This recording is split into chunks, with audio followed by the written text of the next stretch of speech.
Monsieur Anber, good evening. Monsieur Cassavan, how are you, brother? How are you?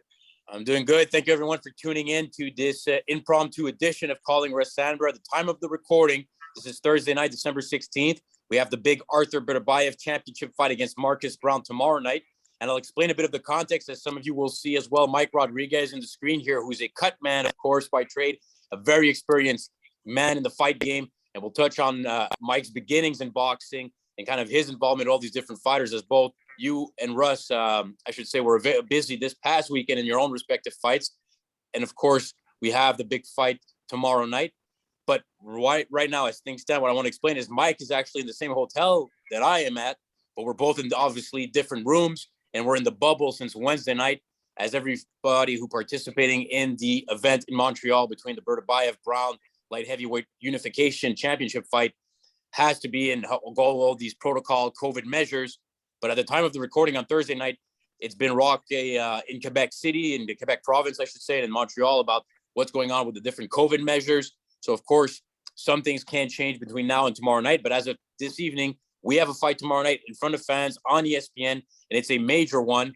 But we also have some major news, COVID-related, particularly for you, Russ, as you tweeted about 2 days ago that you could not be part of the Artur Beterbiev corner, as you've been for most of his career, because you tested positive upon your return from the Loma fight. So briefly touch on your safety, because as far as I know, this is the first interview you're doing since your positive result. How are you feeling? What happened? And a brief explanation, of course, of the Loma fight this past weekend. Well, thank God, Matt, I'm good, and I want to thank everybody for their well wishes as well.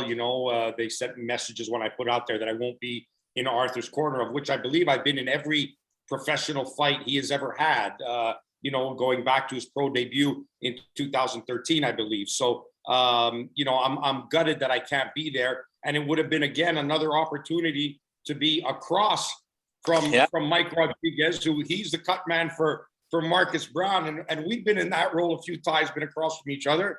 Yes. And I would have loved to have been with all you guys and hanging out down at the hotel. But unfortunately, the New York experience, although the Loma fight was an outstanding performance as far as I'm concerned, I thought he was just brilliant once again. And I think he solidified what I said prior to the fight, that he's the guy that should be the fight for Kambosos. He has earned that right by virtue of what he has done. He's come back now with 2 comeback fights in Nakatani and Komi. I don't think he has to have any more fights to determine that he deserves the shot at a world title. There are people getting shots at world titles for having accomplished way less. So I think he solidified that with a dominating performance on Saturday night. I mean, it was great to be in the Garden and be part of that. I'm just so sorry that, I came home and got a call from a reporter in the States who said he contracted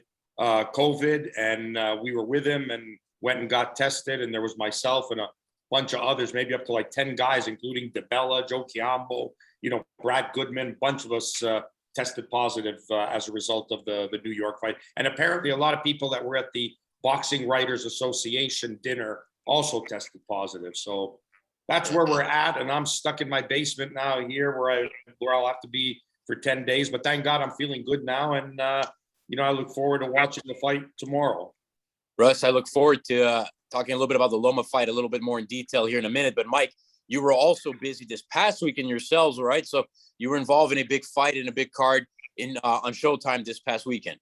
Yeah, I was out in Carson, California, in Los Angeles. I had Cody Crowley, who's a Canadian, and I also worked with Castillo Clayton, 2 guys that both have high pedigree. They're knocking on the door, making their way up the world rankings, and I think Cody fought the number one contender in the IBF, and he really did his thing, minus a knockdown in the second round, and in a round that he was actually winning pretty handily. I think he put himself on the map for a lot of people to see that the welterweight division, man, is just completely stacked. I've been fortunate. I've worked with a who's who in the welterweight division, and I've had to make choices about who I work with. And Russ can tell you this: sometimes when your guys have to fight each other, man, it's not an easy decision. I've worked with Pacquiao, I've worked with Errol Spence, I've worked with Sean Porter, I work with Imona Stanionis. I work with Yordenis Ugas. I actually had to make a choice between Pacquiao and Ugas. And Russ will tell you that's never an easy thing. So, you know, we're blessed to do what we do at a high level. And Russ he's somebody, not just a friend, but when I look at my Mount Rushmore, the guys that I respect in boxing, Russ is on that list, not just because of his cutman prowesses, because his overall, what he gives to boxing, both with his knowledge and his experience, what he does with rival as a trainer. He's kind of a total package, and I respect the hell out of him. And I remember, like, a few years ago when we met, and you know, I was a little awestruck by Russ, because when you see guys that have that championship pedigree, you know, Russ is one of those guys that you can't take away his championship pedigree. And I've worked with over 20 world champions, and the one thing that you can never take away when you work with a world champion, that's part of your resume, and that's part of your pedigree. And that's why I respect people like Russ so much. The checks in the mail, Mikey. Mike, you may not know this, but Russ usually pays our guests with In-N-Out Burger, but I think you deserve more based on that, on what you just said there. But I think obviously you were very authentic, and we appreciate that sentiment, because I believe the same thing with Russ. That I'm very, very fact oriented. When I look at people, Stitch Duran, who I respect tremendously, was my boxing coach in the Air Force. I was kind of mentored by him, by Joe Chavez, Carlos Vargas, Indian Willie, Miguel Diaz. I mean, do I really even need to say more when I think about the people that I've had influence, that have influenced me? And I just try to respect the craft. Today, the fight game, people, fans, people in the game, Russ can tell you, it's a very fickle thing. People kind of forget. They want to focus on a lot of the negatives. But I'm going to go back to this a couple more times, probably by the time we're done. Do you have championship pedigree? That's the one thing they can never take from you. And I think I was really looking forward, as much as I love Marcus and working for him, I love being across from Russ, because I know if I see Russ across the ring, we're in a big fight. It means a lot to the people. And what's better than doing what you love with the people that you love and respect most? That's great. That's absolutely great. That's almost a mic drop. I might as well end the show right there. You know that? Well, Mike, I want to get back to your beginnings in boxing and kind of who you are in a moment here. But Russ, for the New York fight and the Loma fight itself, where would you rate this? Because the performance, and the one thing I want to get that a lot of people ask me about, was his insistence on wanting the fight to be stopped against Richard Comey by pointing to the referee in the corner at one point to stop this fight. And then others were kind of disputing the fact he couldn't really stop him, and he was just using that as an excuse. Can you address that situation, and from your opinion of being in the corner and in the building that evening? Can I start first by saying thank you to Mike for the kind words, because Mike, that's really nice. And I know what a straight guy you are, and an honorable man. I know you mean that from your heart. And I believe me, I really do appreciate it. And maybe that's why we always get along good when we see each other. So maybe, you know, it's mutual respect. And that's probably something that's lacking in the world of boxing today, but was not lacking last Saturday night with Lomachenko. And this is what I think the casual, you know, boxing fan who thinks they know what fighting is all about and what boxing is all about doesn't understand, right? They're still in their thug mentality. And I was a little disappointed by the comments made by Timothy Bradley as it pertained to that, saying that, you know, Loma showed weakness in not, you know, finishing off Comey when he had him hurt. And Loma saw that he was hurt. Loma comes from an educated background. He saw the guy was hurt. He had respect for him. He knows that Comey is such a good guy as well. Mike can tell you that, you know, he's such a good guy. Right, Mike? You know, he's a good... Anybody that's ever fought Comey will tell you that he's probably one of their best friends after the fight, because he's such a class act. Yes, what he is. Does in boxing, but what he does is just for his community and his culture. And you know, he was crying in the ring because he felt he let down the people of Ghana, you know, and I mean, that's how much it means to him. And Loma knew that about him and respected him. There was a lot of respect at the press conference, the weigh-in, and in the fight. And he didn't want to put that extra punishment on Comey. And truth be told, Loma took the foot off the pedal after that, you know, and slowed it down a little bit so as not to have to, because he knew that the corner wasn't going to come in and rescue Comey. So I know what Loma was doing because he thought he hurt him enough after having dominated for enough rounds. Like, he didn't do this in the first round. This was, round 7 or round 8, when he had him hurt, and he'd already lost 8 rounds. You're 8-0 behind. And so it was a time to get your guy out of there. You gave it your best shot. He gave them that opportunity, and they chose to pass on it. But, Comey ended up going the distance, and Loma, I think, played a role in that. And he just took his foot off the pedal a little bit and showed the class that he has. And at the same time showed that he's, to me, still the #1 lightweight in the world, and he deserves the shot. He deserves to get his titles back. Mike, you're a bit detached from being Russ, of course, has a stake in the game, being with Loma for almost all of his professional career. Russ, were you there from fight 1 or a bit later on? Fight 4. I started fight 4. So what do you make, Mike, of the lightweight picture right now, which seems to be probably one of the most exciting divisions in boxing with your experience and looking at it? Who do you think right now in the mix, and do you think it should be Loma against Kambosos? Yeah, absolutely. I mean, when he had those 2 fights, the Comey and then with the Japanese guy, I mean, anybody that knows Loma knows that he doesn't take an easy touch. He doesn't mind fighting world-class elite guys. And what other fight can they make at lightweight, for Kambosos' belt? That is a great fight. It looks like Teofimo's probably going to move up to 140. Yep. You got Tank Davis at 35. And you got a host of other guys. You got the Devin Haney's and Ryan Garcia's, but until they beat what I call a legitimate world champion, I'm not going to put them in the same class right now with Kambosos. I'm not going to put him in the same class with Teofimo, and I'm definitely not going to put him in the same class with Lomachenko. As a former fighter, and I didn't accomplish anything compared to these guys, but what you have to understand about warriors is there's nothing wrong with showing a little mercy. Okay. I look at great fighters that I respect, and some are my age, some are a little older than me. And I look with a heavy heart of how they are now, the Gerald McClellans, the Wilfred Benitas.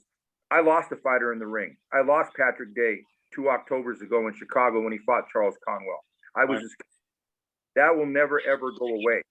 The sweet science can be a brutal, eye-opening, life-changing event. And sometimes we have to save these fighters from themselves. I like boxing because of the sweet science. Yep. You know what I mean? Moments part of science. I don't really particularly care for the savagery and the beatings that guys take like that the fans want. So to me, that comes secondary, because in the end, this is a sport. They got to go home with their families. They're trying to make a living. And sometimes you come out of that ring a little bit less than what you were. I didn't have any near the career that these guys had, and I still suffer for some things from when I used to fight many, many years ago. So, hats off to Loma. The bottom line is you get the win. I don't really care what casual fans or people with non-championship pedigree, what their opinions are. I'm going to listen to people like Russ and other people like him, the Bruce Champlers, the Brad Goodmans, and those kind of people. Yeah, I think he hit the nail right on the head, Matt. And, I wanted to ask Mike the thing. What other unified boxing champion could have lost their title in a close fight and still over a year later be waiting to get another shot at it? Yeah. Nobody. Boxing is not protecting Loma at all. And it's a disgrace, because he's a guy who conducts himself with such class, gives great performances. He's decorated. He's fought nothing but champions since his second professional fight. And it's criminal that he is not being given that opportunity immediately. Am I wrong, Mike?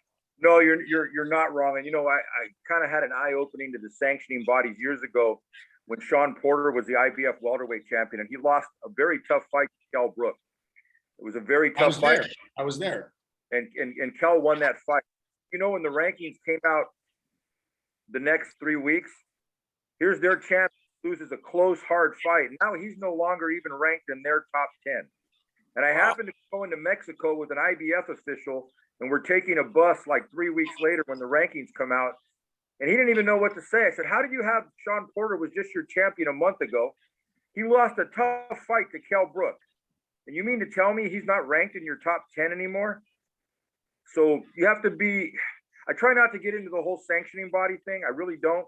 It's not my pony in the race. I'm not here to make enemies. But in the end, I always want what's best for the fighters, and I always want what's best for boxing. Well, that's right, Mike. And, that's why, like, I feel a little bad when they point out, when they talk about the Garcias and Haney's and Tank Davis. That's fine. They're going on to their careers. That's great. But this guy was your unified lightweight champion of the world. He lost a close fight to Teofimo Lopez, and he's still waiting for a crack at the title. It doesn't make sense. Could you imagine that when Leonard lost to Duran, right? Yeah. Could you imagine him having to wait 2 years to fight for a title again? No, not a chance. Can you imagine if when Anthony Joshua lost, he got the rematch right away? Can you imagine if Canelo would lose? You think they would make him wait to never, 2 years to fight? It's not fair the way he's being treated. It really is not. Russ, and I know you work with him, but I also know that you're not going to sugarcoat something. You're going to tell people, how you feel. And in my opinion, you've earned that right, because you've been through the whole process with many different guys at a championship level many different times. And like sometimes in boxing as a sport, we shoot ourselves in the foot too often. No kidding. Yeah. 100%. 100%. Mike, Mike, we don't just shoot ourselves in the foot. They aim directly at it. Yeah, we're like in Goodfellas when Pesci at the end goes into that room and just takes one behind the horns, Yeah. Exactly. Mike, you used the term championship pedigree a lot so far, and I like that term a lot. And one guy that I think we touched on, because he was in the main event on the card you were in for Showtime, which is Nonito Donaire, still at his age, approaching 40, Hall of Famer. And I think it is probably still the best contender, even though he already lost, but wants to match against Inoue. Can we talk about how Donaire does it in the ring, but a class act outside the ring as well? And he drug tests 24/7, 365 days a year. So that tells you you need to know about his character. Yeah. He is just an amazing fighter. 37 years old. He weighs 118 pounds. Unbelievable. When you go back and look at the great fighters in those weight classes, the Lupe Pintors, the Jeff Chandlers, the Carlos Zarates, Wilfredo Gomez, those guys around that weight class, they weren't doing that at 37 years old. Those guys all peaked about 25, 26 years old. What's most impressive is if you look at his resume, it's just outstanding. I worked with the guy from French, Alabali, when he fought Donaire. I figured, you know what? I think we got Donaire tonight. And then about the second round, the last thing to go on a fighter is what, Russ? Is power. Power, yeah. And I said, this guy was like the old Nolan Ryan, Bob Gibson, Roger Clemens fastball. That's Nonito Donaire's left hook, and it'll wipe away all your tears real quick. Yeah. He is something special. And again, another example of a fighter that the boxing world, the media, the sanctioning bodies, television should be embracing. This is the type of fighters that we need for the game. This is the guys we want. This is what brings money in. But now if you're a TikToker, I hope you're not on TikTok. If you got a lot of Instagram followers and you're TikToking and I don't know, those other things that they do, I'm not trying to date myself. I try to be modern and progressive, but I just couldn't imagine, Wilfred Benitez or Wilfredo Gomez or, Matthew Saad Muhammad trying to TikTok, man. Larry Holmes, I couldn't imagine Larry Holmes, on Instagram dancing or something like that. No, absolutely not. Well, two guys I know won't be doing any dancing tomorrow night is Beterbiev against Marcus Browne. It's a fight we're very excited about. Again, at the time of the recording, everything is a go. The whole card, I'm going to be working with an undercard fight with Master McDennis out of Montreal. Russ, when you found out, you alerted the team. I saw Scully in the lobby. A lot of the guys are focused, ready to go. But what was your impressions of like the Beterbiev situation that you can't be there? Like, what's though from an outside perspective now that you're not going to be in the corner? What's kind of your take about this fight moment it's signed, and as we lead up to it now, what's your take on the type of fight that's going to be involved between Beterbiev and Browne, who both made weight today?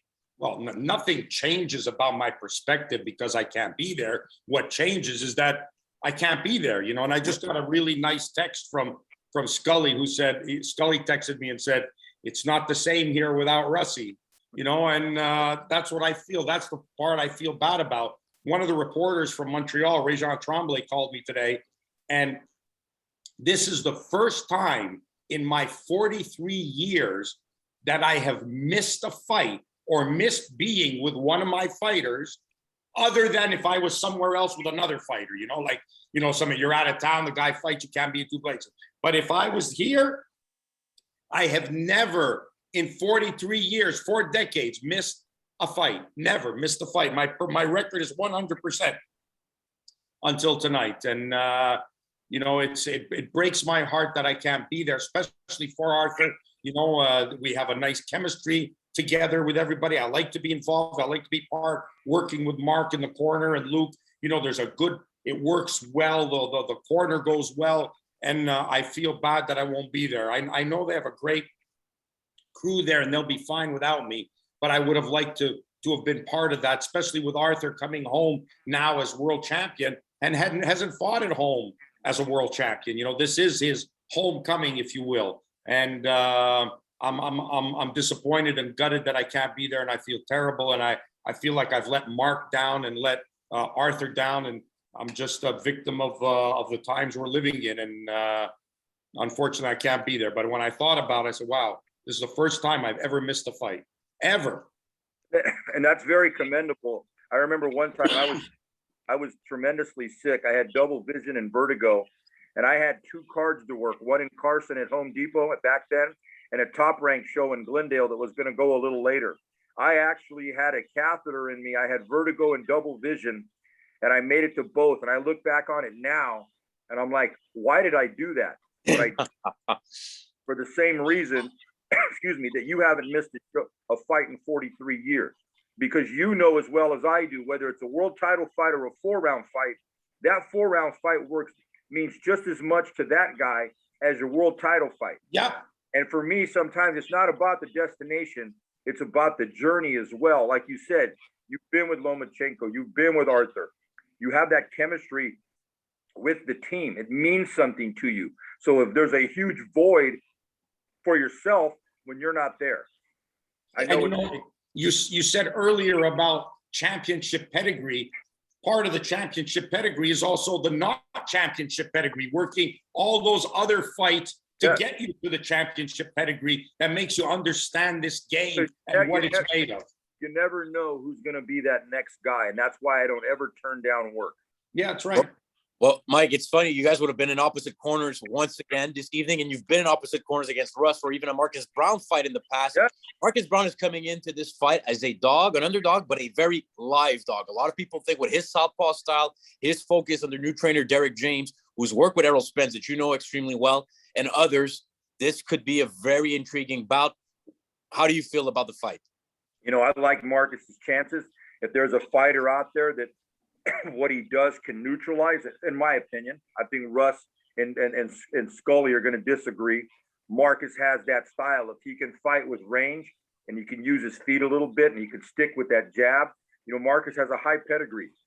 You don't become an Olympian for nothing. He was the interim champion when he beat Bado Jack, and then he lost, on points to Jean Pascal, with that really bad cut that the plastic surgeons in the back couldn't even stop. So I think it's going to be a great fight. Mike, if you also want to grab some water here a second or something, don't worry about it, right? We got to I popcorn earlier, and I think one of those kernels went down the wrong pipe, man. No, freaking out when they see me in the lobby saying this guy's got COVID. No, it's a popcorn kernel somewhere down there. But it's the times we live in, right? Like everybody gets very, very annoyed about that or afraid. But obviously, like you mentioned, I sat on the airplane when I don't want nobody sitting next to me. Like on Southwest, you can pick your seat. I just cough a little bit. Everybody stays away. So, Mike, I want to get to a little bit also the Cutman work, because both of you are Cutmans. I'm very much in the early stages of my Cutman career, having, as Russ often likes to say, he showed me everything I know, but not everything he knows. And of course, but I want to talk about how you got into from being a former amateur fighter involved in the game and making that transition into being a cut man and now working with so many of the elite fighters.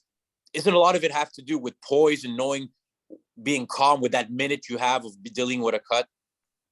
yeah, I always say that my work in the military, former fighter, as a cop in LA, and as a homicide detective for almost 18 years, has prepared me that to bring that calmness in the corner. And I always tell my fighters, you see me working on you, it doesn't mean anything's wrong. No matter what happens, I'm going to take care of it, and I'm going to make sure that I bring some calm.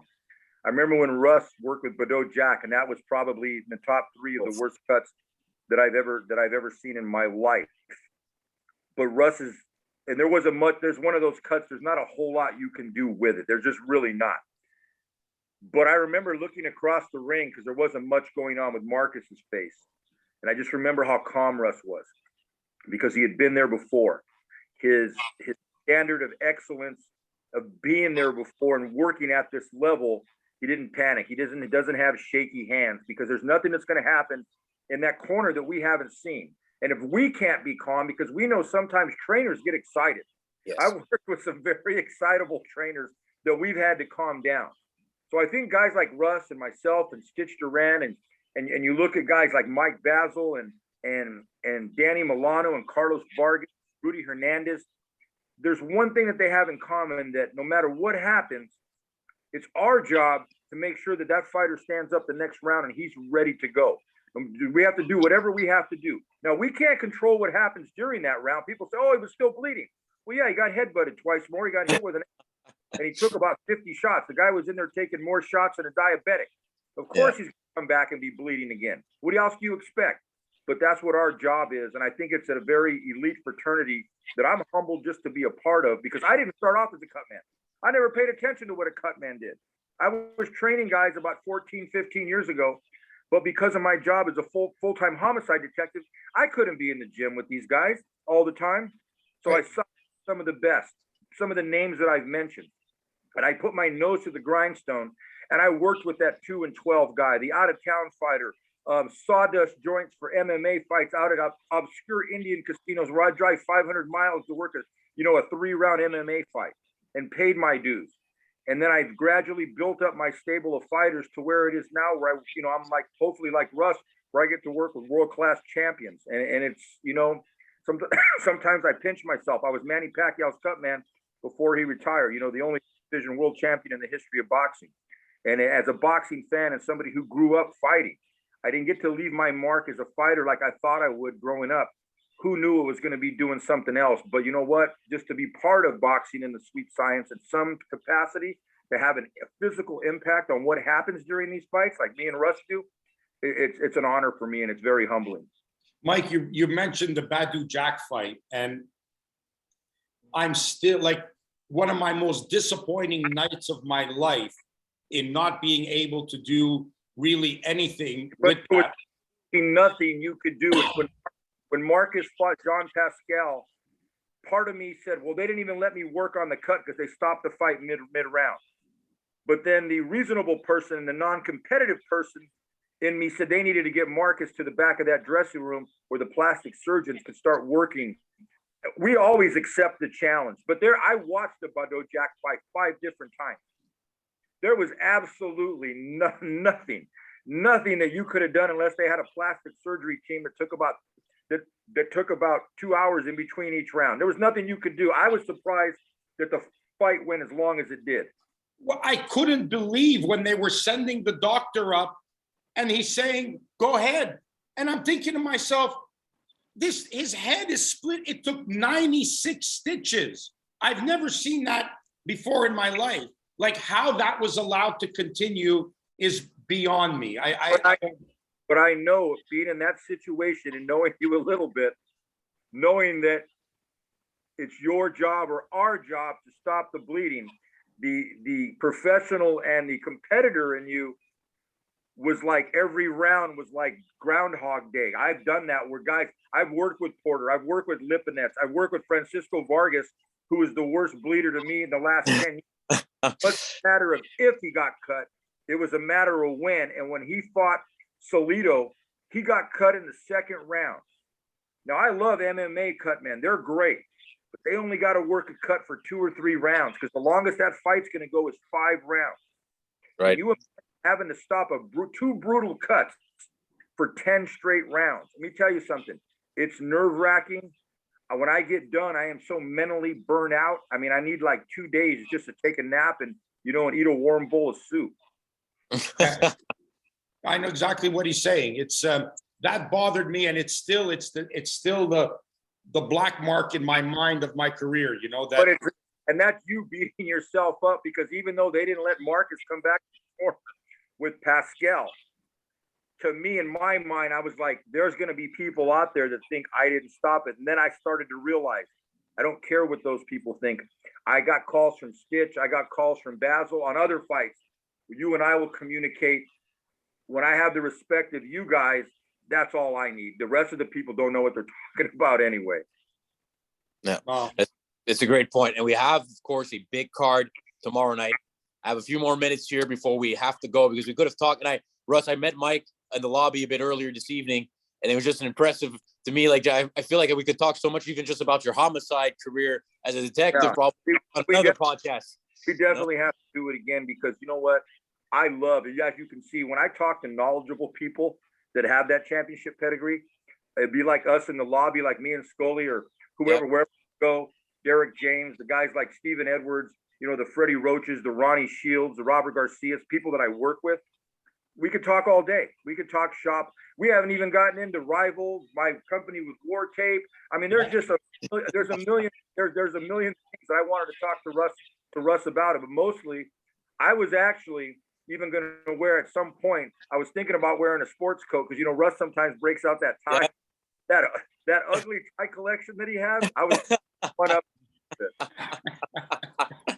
Oh, that's a good one. You know what, Mike? I got to tell you, the tie thing isn't something that I started now. I have pictures of myself when I'm 18 years old, where in the ring. Actually, it's a photo of me watching the other corner lace up, because in those days you put the gloves on in the ring. Okay. Yes. So they'd send me over the other corner, and there's a picture of me watching the guy lace up, and I've got my tie on. And I did that because in my first contacts with boxing back in the day, I remember seeing the cornermen, notably somebody like Angelo Dundee, even Bundini Brown, wearing a tie in the corner. And I thought that was very classy about that, And I remember that. I stuck with that my entire career, like it's something that to me, it's kind of, and someone said it best. I didn't say this. I won't take credit for this, but it's true what the person said. A guy on some message board or something says, Russ has so much respect for the sport, he wears a tie to the event. And that's how true. I feel. And I know you do. And that's why I was going to try to do something to kind of honor that. Many people today, to me, the cutman craft goes back a long way with some really, really great cutmen that historically over the last century. And too many people today, because it got fashionable during MMA, they want to be cartoon characters. They want a funny nickname. They wear a funny hat. They got a goofy little vest. And somebody asked me on another show, "Hey, Mike, how do you get known as a good cutman?" I said, it's simple. You stop bleeding and you prevent swelling. It's a good job. Yeah. I'm never going to have a funny hat. I'm not going to have a cute nickname. I'm not going to turn this into a character or a cartoon. I have too much respect for the fight game and for the fighters, whether a fighter's a world champion or a guy's lowly on the undercard coming in from Colombia that's 3 wins and 8 losses. I have the same amount of respect, because those guys I actually have more respect for, because there's less in it for them. You know what I mean? And the odds are stacked against them. So I always try to treat those guys and help them out whenever I can, and treat them with great respect as well. Yeah, I think that's the key. I think that's what boxing needs more of. And that's my symbol for respect for the sport, for the people who came before me. You ought to post that picture. And I guarantee you the hair was jet black and it was a lot fuller back then. Oh, it was like this. Are you kidding? 100%. Looked like one of the Ohio players back in the 70s. Yeah. Matthew, I bet you that picture is in the mezzanine at the office somewhere. I'm guaranteeing you it's in my photo albums and stuff. I'm guaranteeing you it's there somewhere. We'll look it up. We'll try to find it for a future show. And Mike, I think you fit right in because me and Russ, a lot of times we talk about how we believe in substance of the fighting and the content. And now it seems like a lot of fans, and we're a bit of a crossroads on boxing. I might want to leave the show on this note because on this weekend, there's Beterbiev against Marcus Browne, which is a legitimate light heavyweight championship fight. And I still get a lot of my casual friends and some casual sports fans asking me about the Jake Paul boxing matches taking place. And I think we want to be careful at the crossroads we're in that we don't necessarily want to be seen as all the old guard and just hating on new stuff for just the sake of it. But I do believe that it's sometimes a bit unfortunate that the sport is getting invaded by a lot of a crowd that doesn't necessarily respect it as much as the people who've been in it for a long time. And I don't know what you feel about it, because I know some people think it attracts new fans, so that we should embrace it. But I'm a bit at a conflict sometimes because a lot of these new fans don't seem to have the respect they should for the sport. I'm not conflicted at all because I know the difference. You know what I mean? I know the difference, and people like Russ and myself know the difference. It's entertainment. If somebody wants to lace them up, I know Paul and his brother actually put in time and work in the gym. Tyron Woodley is a former UFC world champion. It's not like a guy off the street. If it provides entertainment and there's a niche for it, then I don't have any issues with it because it doesn't conflict with Marcus Browne and Artur Beterbiev. You don't understand it? It doesn't conflict with that in any way, shape, or form. You know, so there's no confliction on my part because, like I said, guys like myself and Russ and yourself, we know the difference. I think Matthew, what we're seeing now is this is a product of what the world has become in access to everything. Like you can access everything right now. Before, you had to be special to make it into the public eye. You know, you had to be special to make it. There was a few pages in the newspaper that are available for sports. You had to be special to make it there. Now it doesn't matter. There's content everywhere. There's so much room for content. I don't know if you saw this yesterday, and this is I'm disgusted at myself for even saying this. Now, you guys might have seen this, but I saw this come up in Instagram yesterday, and I said, this must be just bullshit. This can't be right about this woman who's making $45,000 a month selling her farts. And sure enough, yesterday I'm watching Trevor Noah.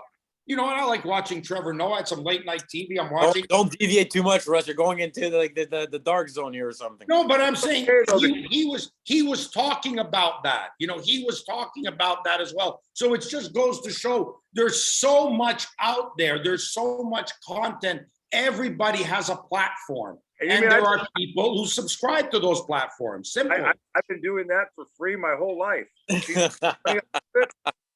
Well, look, but now, apparently, according to you, you don't smell it as good since you had COVID. Yeah, so we're really going down that rabbit hole now. Yeah, which is why I think it's a good time. A lot of the fighters gotta get some rest. We have to get some rest for the big event tomorrow night. Again, we're crossing our fingers and everything goes as planned. Even if there's no fans, at least if the fight can be tuned in for the American fan base on ESPN. It's a major fight. It deserves a lot of recognition between Artur Beterbiev and Marcus Browne, two legitimate top 5 light heavyweights in the world. I look forward to it. Russ, I wish you could have been in the corner. We know now you got to heal up, rest up that voice. Mike, I wish you the best of luck with the situation tomorrow night. I'll be at the show, of course, working on the card and tuning in to the main event as an observer. And I want to thank everybody in for tuning in. Final words, gentlemen. Yeah, Russ, when you see me do my salute tomorrow night, just know that's for you tomorrow night. Well, thanks, brother. I appreciate it. If I see you wearing a tie, I'll know it's for me. Yeah. See if you got a tie. That'd be nice. I wish you guys the best of luck. I wish I could be with you guys tomorrow. I also want to congratulate Mike on his company, on War Tape. You see it right there on his shirt.